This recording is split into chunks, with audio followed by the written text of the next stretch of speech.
नमस्कार विद्यार्थी मित्रों, हमने काव्य 4 सीखना शुरू किया है। आपने काव्य कंठस्थ कर लिया होगा। काव्य के शब्दार्थ भी एक बार रफ नोट में लिखकर कंठस्थ कर लिए होंगे।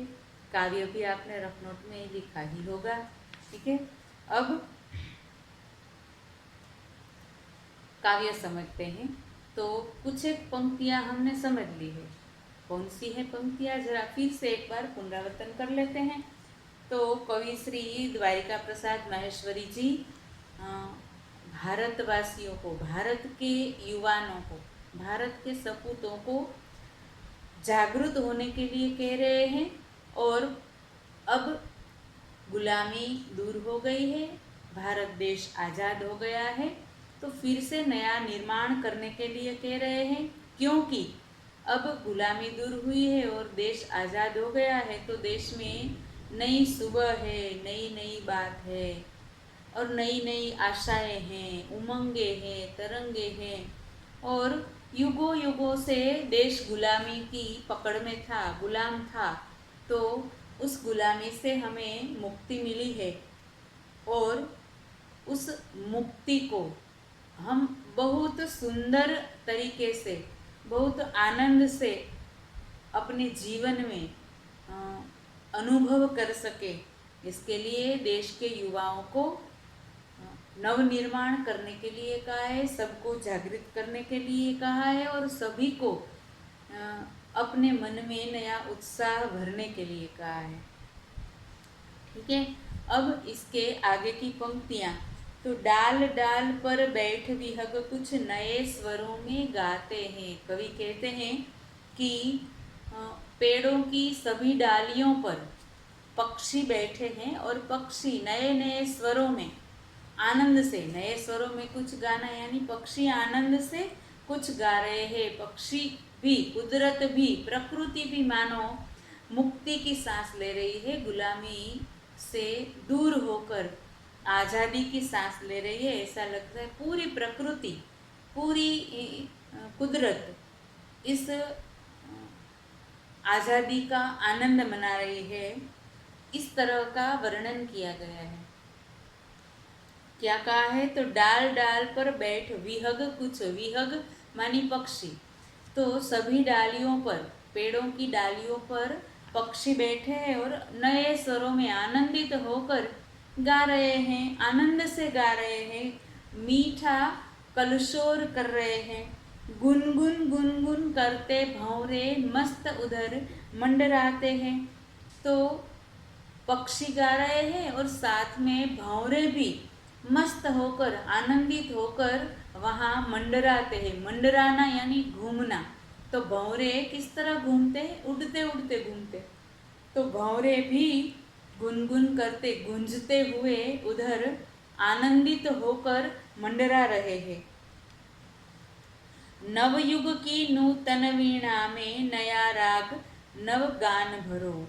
तो अब कई वर्षों की गुलामी के बाद नया युग आया है, आज़ादी का युग आया है, मुक्ति का युग आया है। तो इस नए युग की नई वीणा में नया राग और नया गान भरने के लिए कवि कहते हैं। युग नया आ गया है, यानी कि अब हम आज़ाद हो गए हैं, नया युग है, गुलामी का युग खत्म हो गया है। तो नए युग की नई वीणा में, यानी कि सब लोग, सब युवा नए युग का बहुत अच्छी तरह से आह्वान करें, नए युग को बुलाए और नए युग में आनंद से रहे, सबको आनंदित कर दे, सबके चेहरे पर हंसी आए, मुस्कान छाई रहे, ऐसा करें। इस तरह कवि कहते हैं कि उठो धरा के अमर सपूतो, पुनः नया निर्माण करो। हे धरा के अमर सपूतो, जागृत हो जाओ, उठो और फिर से नया निर्माण करो। इसके आगे की पंक्तियां हैं, कली कली खिल रही इधर वह फूल फूल मुस्काया है।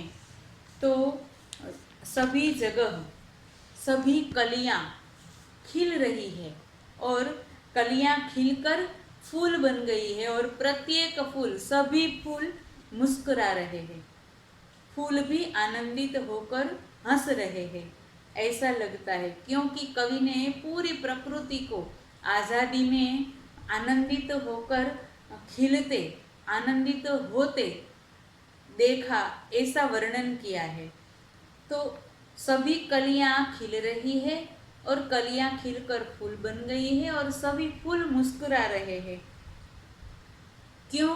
क्योंकि आज़ादी मिली है और पूरा देश आज़ादी का आनंद मना रहा है और आनंद अपने आप में अनुभव कर रहा है। और ऐसे लगता है मानो धरती माँ की आज हो रही नई सुनहरी काया है। काया मानी शरीर, सुनहरी यानी सोने जैसा रंग वाला। धरती माँ, क्योंकि सुबह के समय जो सूर्य की किरणें धरती पर पड़ती है तो धरती सोने की तरह चमक उठती है। इस तरह आज़ादी की किरण धरती पर पड़ी है, तो आज धरती माता का शरीर सुनहरा होकर चमक उठा है, ऐसा कवि कहते हैं। तो नूतन मंगलमय ध्वनियों से गुंजित जग उद्यान करो।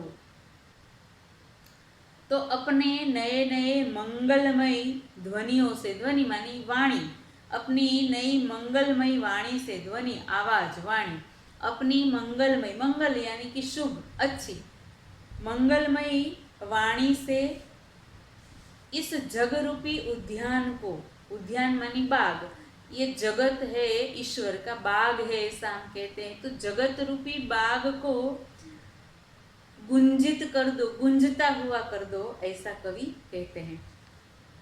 अब आगे कहते हैं कि इसी तरह से है धरा के अमर सपूत, अमर यानी कि जो कभी मरता नहीं है। किस तरह मरता नहीं है? शरीर से नहीं, अपने कर्मों से, अपने कर्म से हमारे देश के सभी लोग, सभी युवा अमर है, ऐसा कवि कहते हैं। और धरा के इस अमर सपूतों को कवि कहते हैं कि फिर से जागृत होकर सब कुछ नया निर्माण करो। अब कवि बालकों से कहते हैं, बच्चों से कहते हैं, क्या कहते हैं? तो सरस्वती का पावन मंदिर शुभ संपत्ति तुम्हारी है। तो हमारा देश क्या है? सरस्वती का पावन मंदिर है। हम अपने विद्यालय को सरस्वती का मंदिर कहते हैं, किंतु कवि इससे भी आगे बढ़कर कहते हैं कि पूरा देश है, हमारा देश है, बच्चों के लिए हमारा देश, पूरा देश सरस्वती का पवित्र मंदिर है। पावन मानी पवित्र, मंदिर हमेशा पवित्र ही होता है, धरती हमेशा पवित्र है, कुदरत के जो तत्व है हम उसे हमेशा पवित्र ही मानते हैं। तो ये धरती है, हमारा देश है, सरस्वती का पावन मंदिर है और ये हमारी शुभ संपत्ति है। संपत्ति है पर कैसी? शुभ संपत्ति, अच्छी संपत्ति, मूल्यवान संपत्ति।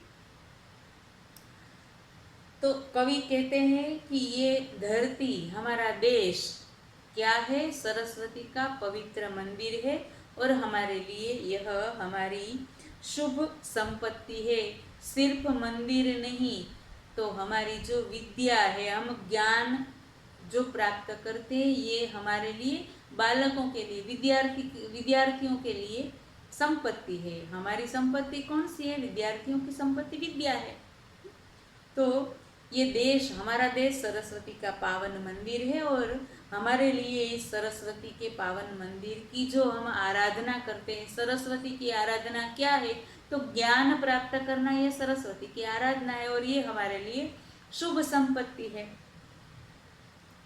तुम में से हर बालक इसका रक्षक और पुजारी है। हमारी जो ये शुभ संपत्ति है, ये शुभ संपत्ति के रक्षक कौन है? तो सभी बालक। और इसके पुजारी कौन है? तो सभी बालक, सभी बच्चे। इस देश के प्रत्येक बच्चा, इस देश का प्रत्येक बच्चा, इस देश का प्रत्येक बालक सरस्वती का जो ये मंदिर है, हमारा देश सरस्वती का मंदिर है, जो हमारा ज्ञान प्राप्त करने का साधन है, उसके हम रक्षक भी है और पुजारी भी है। हम उसकी रक्षा भी करते हैं और हमें उसकी पूजा भी करनी है, हम उसकी पूजा भी करते हैं। तो हम सभी बालक इस सरस्वती के पावन मंदिर के रक्षक भी है और पुजारी भी है। तो हमें क्या करना है? तो शत शत दीपक जला ज्ञान के, शत शत यानी 100 दीपक, ज्ञान के दीपक, ज्ञान रूपी दीपक। हाँ?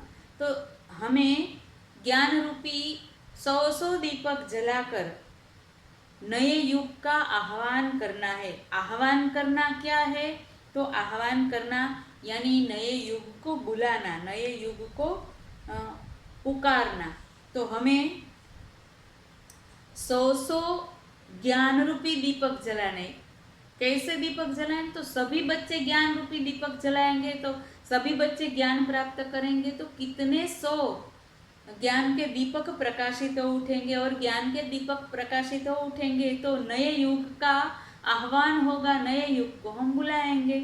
इस तरह से कवि धरा के अमर सपूतों से कहते हैं कि फिर से नया निर्माण करो, देश के लिए हमेशा काम करते रहो, अपने देश के भविष्य के लिए हम अपने देश को बहुत ही श्रेष्ठ बनाने के लिए अपना तन मन धन सब कुछ देश को अर्पण करके देश को विश्व में सिरमौर बनाएंगे, ऐसा कवि इस काव्य में कहते हैं। आपको क्या करना है? अब इस काव्य का भावार्थ आपको भी अपने आप एक बार समझना है। गृह कार्य फिर से एक बार याद करें तो आपको इस काव्य का एक बार रफ नोट में लेखन करना है, काव्य और इसके शब्दार्थ का लेखन करना है और भावार्थ को एक बार समझना है। आज आपको भावार्थ नहीं लिखना है, आज आपको सिर्फ काव्य और उसके शब्दार्थ लिखने हैं।